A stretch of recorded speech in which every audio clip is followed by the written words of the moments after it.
اللہ تبارک و تعالی نے ہمیں مسلمان پیدا کیا ہے تو ہمارا جو عقیدہ ہمیں سب سے زیادہ مضبوط اور طاقتور بنا دیتا ہے وہ عقیدہ توحید ہے۔ ہمارا یہ عقیدہ ہے کہ ہمارے حق میں ہمارے حال پہ جو بھی فیصلہ فرمائے گا وہ ہمارا رب ہی فرمائے گا۔ ہمارا یہ نظریہ ہے کہ ہماری زندگی ساری کی ساری ہمارے رب کے دست قدرت میں ہے۔ یہ وہ عقیدہ ہے جو انسان کو بہت ساری پریشانیوں سے، آزمائشوں سے، تکلیفوں سے محفوظ کر لیتا ہے۔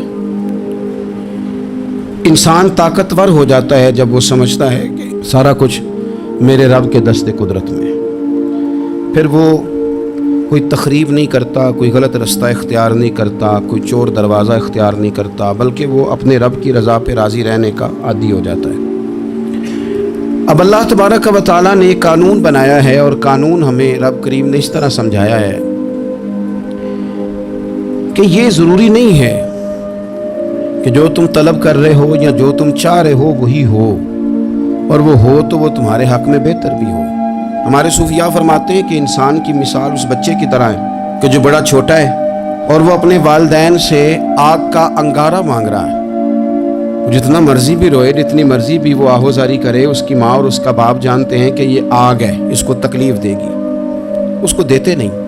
انسان کی مثال اسی طرح ہے۔ بچے کا گلا خراب ہو جاتا ہے، ماں کی جیب میں پیسے ہیں، باپ کو اللہ نے طاقت دی ہے، اور بچہ زور زور سے زمین پر ایڑیاں مار رہا ہے کہ مجھے آئس کریم کھانی ہے۔ کوئی ان کے لیے مشکل نہیں ہے، وہ 10 پیکٹ بھی آئس کریم خرید سکتے ہیں، لیکن انہیں پتہ ہے کہ اس کا گلا خراب ہے، آئس کریم کھائے گا مزید زیادہ بیمار ہو جائے گا، تو وہ اس کے رونے کے، تڑپنے کے، اور وہ سخت بے چین نظر آتا ہے، پر وہ نہیں لے کے دیتے۔ انہیں پتہ ہے کہ ان کے حق میں وہ ٹھیک نہیں ہے۔ میرے نبی کریم صلی اللہ تعالی علیہ وسلم فرماتے ہیں، لوگوں، اللہ تمہاری ساری دعائیں قبول کرتا ہے، لیکن اس کے 3 طریقے ہیں، 3 جہتیں ہیں دعا کی قبولیت کی۔ یا تو جو تم مانگ رہے ہوتے ہو رب وہی تمہیں عطا کر دیتا ہے، یا وہ تمہارے حق میں بہتر نہیں ہوتا جو تم مانگ رہے ہو۔ تم بے شک بڑے بے چین ہو، بڑے تڑپ رہے ہو، میں ایک مثال دے چکا ہوں پہلے کہ بچہ ایڑیاں مار رہا ہے۔ یا تو جو تم نے مانگا ہے تمہارا رب تمہیں وہی دے دیتا ہے، یا وہ تمہارے حق میں بہتر نہیں ہوتا تو اللہ اس کے بدلے تمہیں کوئی اور چیز دے دیتا ہے۔ اور حضور فرماتے ہیں کئی دفعہ یہ ہوتا ہے کہ تمہارے حق میں کچھ بھی بہتر نہیں ہوتا، دعا تمہاری اللہ پھر بھی رد نہیں کرتا۔ تیسری صورت میں رب تمہاری دعائیں ذخیرہ کر لیتا ہے، اور ان دعاؤں کے بدلے اللہ قیامت میں تمہیں اجر عطا فرما دے گا۔ یہ وہ چیز ہے جو انسان کے ذہنی سکون کے لیے، قلبی اطمینان کے لیے، دل کی ڈھارس کے لیے بہت ضروری ہے۔ کچھ ضروری ہے کہ جو ہم چاہ رہے ہوں وہ بالکل ٹھیک ہی ہو اور وہ ہمیں مل ہی جائے، یہ کچھ ضروری ہے۔ کبھی بھی اپنی زندگی میں اس طرح کی تڑپ نہ پیدا کریں، ورنہ آپ بے چین ہو جائیں گے۔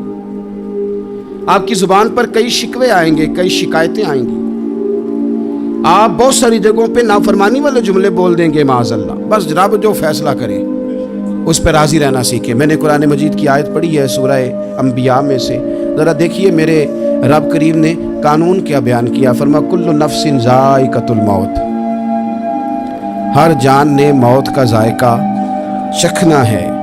یہ پہلے یہ جملہ کہا، اور اسی سے ملتا جلتا جملہ آخر میں کہا، اور درمیان میں کیا کہا؟ فرمایا کل نفس ذائقۃ الموت، ہر جان نے موت کا ذائقہ چکھنا ہے۔ وَنَبْلُوكُمْ بِالشَّرِّ وَالْخَيْرِ فِتْنَةً، فرمایا ہم تمہیں آزمائیں گے، بھلائی کے ذریعے بھی اور برائی کے ذریعے بھی ہم تمہیں آزمائیں گے۔ وَإِلَيْنَا تُرْجَعُونَ، اور تمہیں ہماری طرف ہی لوٹ کے آنا ہے۔ پہلے کہا ہر نفس نے موت کا ذائقہ چکھنا ہے، آخر میں فرمایا کہ تم ہماری طرف ہی لوٹ کے آؤ، اور بیچ میں کیا فرمایا؟ وَنَبْلُوكُمْ بِالشَّرِّ وَالْخَيْرِ فِتْنَةً، ہم تمہیں برائی کے ساتھ بھی آزمائیں گے، بھلائی کے ساتھ بھی آزمائیں گے، صحت دے کے بھی آزمائیں گے، بیماری دے کے بھی آزمائیں گے۔ نرا زوالی آزمائش نہیں ہوتا، عروج بھی آزمائش ہوتا ہے۔ نری بھوک کی آزمائش نہیں ہوتی، زیادہ پیسے بھی آزمائش ہوتے ہیں۔ انسان کے لیے صرف اس کا کمزور جسم ہی آزمائش نہیں ہوتا، اس کا طاقتور وجود بھی آزمائش ہوتا ہے۔ فرمایا ہم تمہیں آزمائیں گے، بس خیال رکھنا کہ وَإِلَيْنَا تُرْجَعُونَ، لوٹ کر تمہیں ہمارے پاس ہی آنا ہے. اور میرے نبی پاک صلی اللہ تعالیٰ علیہ وآلہ وسلم ارشاد فرماتے ہیں رب جب کسی قوم سے محبت کرتا ہے تو انہیں آزمائش میں مبتلا کر دیتا ہے. پھر فرمایا اگر وہ اس پر صبر کریں, اللہ کی قضا پہ راضی رہیں, تو پھر اللہ بھی ان سے راضی ہو جاتا ہے. اور اگر وہ ناراضگی کا اظہار کریں کہ یہ مصیبت کیوں آئی, تو پھر اللہ بھی ناراض ہو جاتا ہے. اللہ تبارک و تعالیٰ ضرور آزمائے گا, خیر کے ساتھ بھی اور پریشانی کے ساتھ بھی. انسان پریشان اس وقت ہوتا ہے کہ جب وہ محنت کرتا ہے تو وہ کہتا ہے نتیجہ میری مرضی کا آنا چاہیے. یہ اس کا سب سے بڑا نقصان ہے. آپ رزلٹ کبھی اپنی مرضی کا نہ مانگیں, یہ دعویٰ ٹھیک نہیں. بہت سارے لوگوں کو جانتا ہوں جو کہتے ہیں میں بندہ بھی ٹھیک ہوں بھی دیانتدار, محنت بھی بڑی کرتا ہوں, توجہ بھی میری پوری ہے, پر پھر بھی معاملہ صحیح کیوں نہیں ہوتے. تو میں کہتا ہوں پہلی باتیں ساری ٹھیک تھیں, آخری والی غلط ہے. اس لیے کہ محنت آپ کریں ساری, پر بندے نے رہنا تو بندہ ہی ہے نا. ساری محنت کر کے آپ کبھی اس نقطے کو سمجھ جائیں نا کہ 950 سال نبیوں نے تبلیغ کی, 1000 سال انبیاء نے تبلیغ کی. انبیاء نے, رب کے تربیت یافتہ لوگوں نے تبلیغ کی. 2 لوگوں نے کلمہ پڑھا, 4 لوگوں نے کلمہ پڑھا, لیکن میں آپ کو دیانتداری سے بتاتا ہوں کہ وہ کامیاب ہو کے گئے دنیا سے. انبیاء کامیاب ہوئے. کیوں؟ اس لیے کہ رب نے انہیں کہا تھا جا کے پیغام دینا ہے. یہ نہیں کہا تھا کہ بندوں کا بدلنا بھی ضروری ہے. ہمارے بچے پتہ کیا کرتے ہیں, وہ فٹافٹ نہ پریشان ہو جاتے ہیں. نبیوں کے ذمہ تبلیغ کرنا ہے, یہ ان کا ذمہ نہیں کہ لوگ ضرور ہی کلمہ پڑھیں. ہدایت تو رب کریم کے دستے قدرت میں. انبیاء خلوص سے, للہیت سے جد و جہد کرتے رہے, لیکن انہوں نے یہ نہیں کہا کہ مالک اتنی محنت کی ہے بندے ٹھیک نہیں ہوتے. یہ نہیں کہا انہوں نے, اس لیے کہ جو ان کی ڈیوٹی تھی انہوں نے ڈیوٹی صحیح کی. ہم نے اپنی ڈیوٹی کرنی ہے. پریشان اس وقت ہوتے ہیں جب نتیجہ اپنی مرضی کا مانگتے ہیں. نتیجہ نہ اپنی مرضی کا مانگے, رزلٹ نہ اپنی مرضی کا مانگے. وہ جناب پیر صاحب میں فلانا وظیفہ بھی پڑھتا ہوں, فلانا وظیفہ بھی پڑھتا ہوں, فلانا وظیفہ بھی پڑھتا ہوں, دل نہیں صاف ہوتا. تو میں نے کہا یہ تو اللہ نہیں کر رہے ہیں.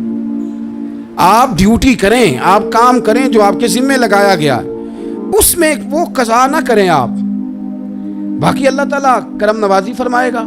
دیکھیں ایک بادشاہ تھا, اس کی سلطنت میں نا وہ قوم بنانا چاہتا تھا. ہمارے بادشاہ, ہمارے حکمران قومیں نہیں بناتے, لوگوں کو اپنے حق میں قائل کرتے ہیں. اس لیے کبھی بھی ہمارے ملک میں قومی سوچیں عام نہیں کی جاتی, ذاتی سوچیں عام کی جاتی ہیں. ملی باتیں نہیں کی جاتی, ذاتی باتیں کی جاتی ہیں. وہ چاہتا تھا کہ میری قوم بن جائے. اس کا ایک ہیرا سلطنت میں سے گم ہو گیا, تو اس نے اعلان کیا, اس نے کہا کہ جو بندہ ہیرا تلاش کر کے لائے گا اسے انعام دوں گا. ساری قوم نکل کھڑی ہوئی ہیرا تلاش کرنے پر. ادھر بھی لوگ گئے, ادھر بھی لوگ گئے, خشکیوں میں, دریاؤں میں, جہاں جہاں جس کی پہنچ تھی, جنگلوں میں, وادیوں میں, گھروں میں, بستیوں میں لوگوں نے ڈھونڈا. ساری قوم ایک ہیرا تلاش کر رہی ہے. بالآخر سب لوگ جمع ہو گئے ایک میدان میں. ایک بندہ اوپر چڑھا, بادشاہ کے پاس, وہ اونچی جگہ پہ کھڑا تھا. اس نے کہا جناب یہ ہیرا مل گیا ہے. اب جب ایک کو ہیرا مل گیا تو باقیوں کے چہرے اتر گئے کہ یہ کامیاب ہوا, ہم ناکام ہوئے. بادشاہ چونکہ ان کی تربیت کے لیے یہ کام کر رہا تھا, اس نے کہا تمہارا کیا خیال ہے کہ اس ہیرے کے بغیر میرا گزارا نہیں تھا, کہ تمہارا کیا خیال ہے کہ ہیرا میری سلطنت سے نکل گیا تو مجھے زوال آ جائے گا. اس نے کہا یہ تو ایک ہیرا ہے. اٹھا کے پھینکا, دیوار کے ساتھ لگا, ہیرا ٹوٹ گیا. اس نے لوگوں سے کہا تمہارے چہرے اترے ہوئے ہیں, میں تمہیں ایک بات سمجھانا چاہتا ہوں, ہیرا ایک ہی تھا, ایک ہی بندے کو ملنا تھا. میں نے انعام کا اعلان تو یہ کیا تھا نا کہ جو ہیرا ڈھونڈ کے لائے گا اسے انعام دوں گا, لیکن اب میں تمہیں بتاتا ہوں کہ میں تم سب کو انعام دوں گا. اس لیے کہ ہیرا ایک تھا, ملنا ایک کو ہی تھا, سب کو مل سکتا نہیں. لیکن انعام اس لیے سب کو دوں گا کہ ہیرا ڈھونڈنے پر انعام نہیں دے رہا, میں کوشش کرنے پہ انعام دے رہا ہوں. کہ تم نے کوشش تو کی, تم نکلے تو صحیح, جد و جہد تو کی. کچھ لوگ کہتے ہیں کہ ہمیں ہیرا مل بھی جائے. اور خدا کے بندے, ہیرا ایک ہے, ہیرا ملنا کمال نہیں, محنت کرنا کمال ہے. ہم نہ تیار نہیں ہوتے. اللہ فرماتے ہیں میں نے آزمانا ہے, میں نے آزمانا ہے, تم نے سفر جاری رکھنا ہے, لیکن یہ ضرور یاد رکھنا کہ وَإِلَيْنَا تُرْجَعُونَ, لوٹ کے تمہیں میرے پاس ہی آنا ہے, تم نے لوٹ کے ادھر آنا ہے. اس بات کو ذہن میں رکھنا. حضرت عبداللہ بن عباس رضی اللہ تعالیٰ عنہ اس حدیث کے راوی ہیں. المعجم الکبیر کی یہ حدیث ہے.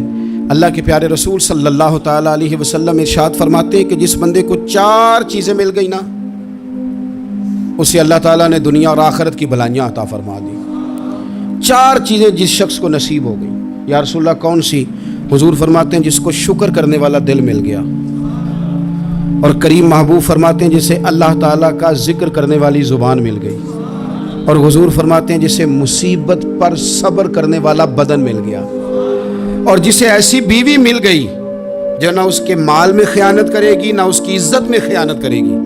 جسے یہ 4 چیزیں مل گئیں وہ خوش نصیب ہے، دنیا بھی بن گئی آخرت بھی بن گئی۔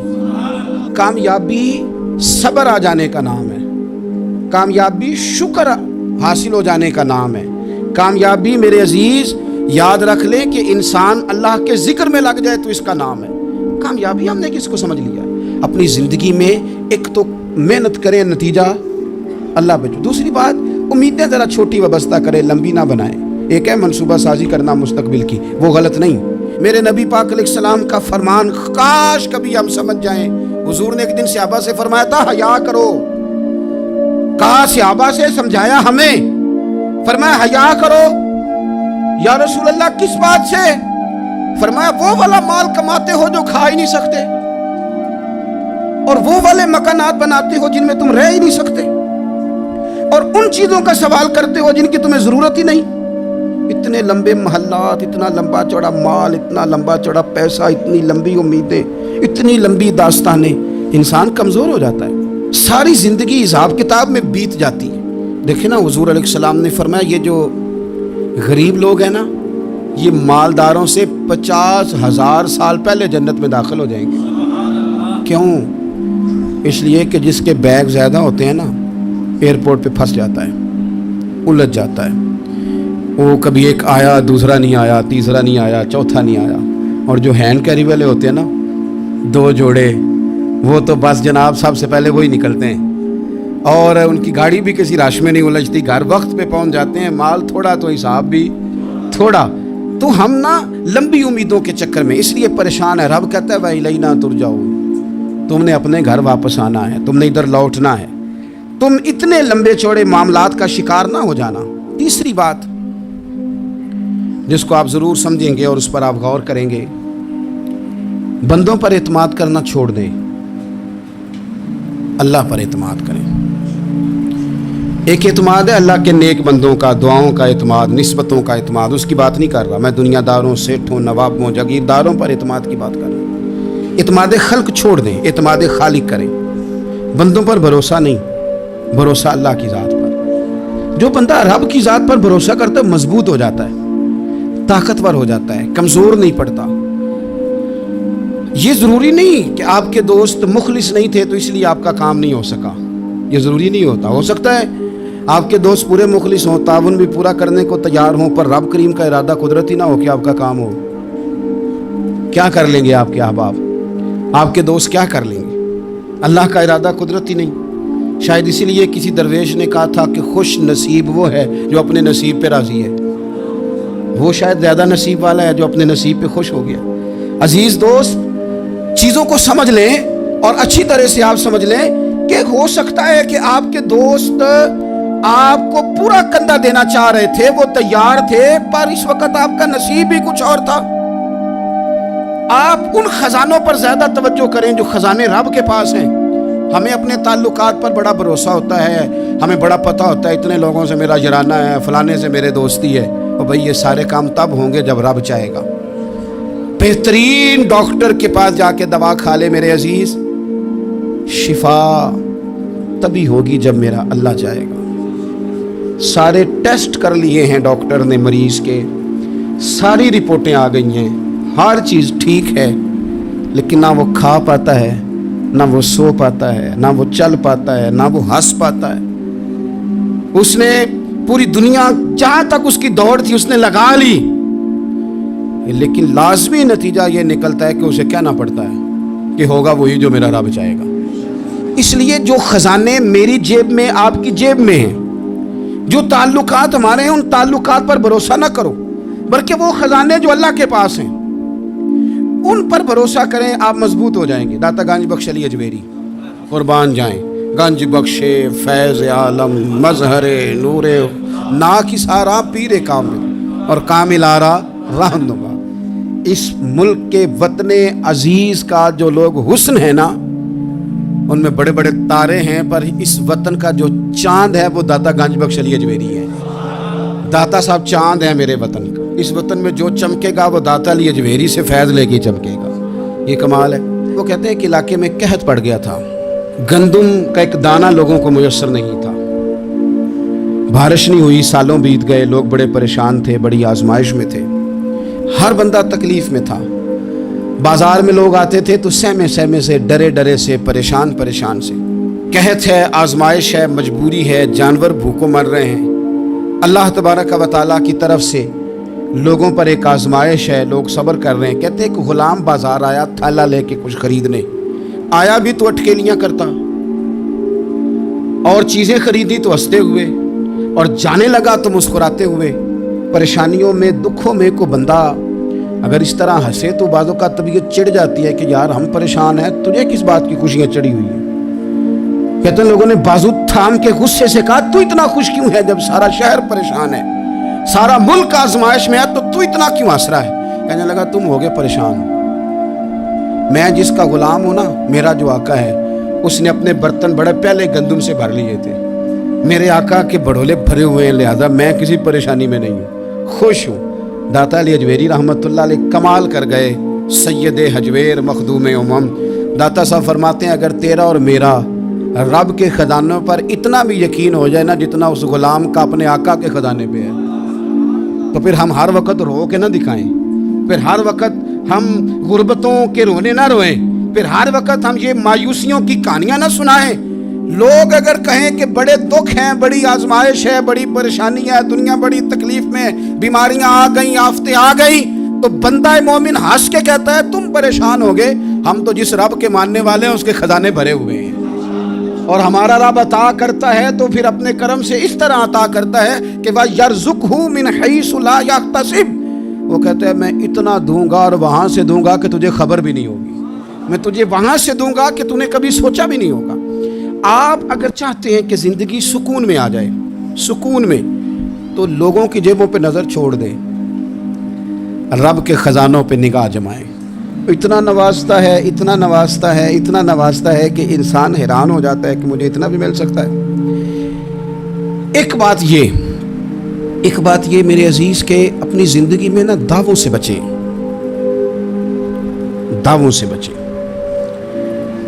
لفظوں اور عمل اور اٹھنے بیٹھنے، اس میں کسی بھی قسم کے تکبر سے اپنے آپ کو بچائیں۔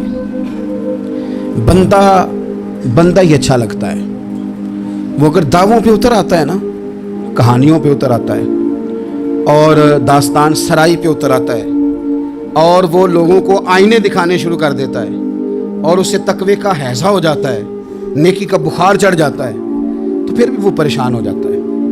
اس لیے کہ جب انسان پرہیزگاری کی اینک لگا لے تو اسے باقی سارے لوگ گناہگار نظر آتے ہیں۔ آپ اگر سکھی رہنا چاہتے ہیں نا تو عاجزی اختیار کریں۔ کیوں کہ جب آپ عاجزی اختیار کریں گے تو آپ کو اللہ کی مخلوق اچھی لگنے لگ جائے گی، کیوں کہ آپ اپنے سے بھی کسی کو بہتر سمجھتے ہیں۔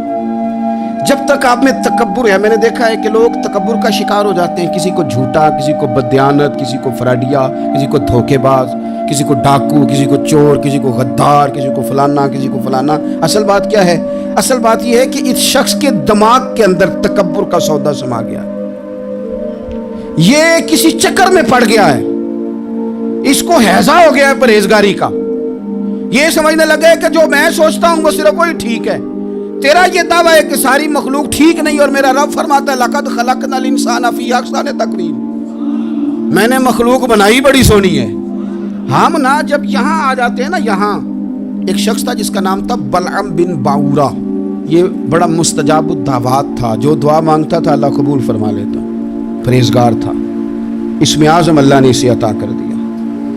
حضرت موسیٰ علیہ السلام کے دور میں حضرت موسیٰ علیہ السلام نے جب اپنی قوم کو لے کے جبارین کے خلاف جہاد شروع کیا، نکلے تو اس طرف آنا تھا جس طرف یہ رہتا تھا، لوگ سارے اکٹھے ہو کے اس کے پاس آئے، آ کے کہنے لگے حضرت موسیٰ علیہ السلام آ رہے ہیں اپنی قوم کو لے کے حملہ کرنے کے لیے، تو دعا کر دے، معاذ اللہ نبی کے خلاف دعا کر دے، تو بد دعا کر دے تاکہ وہ آ نہ سکے، تیری دعائیں قبول ہوتی۔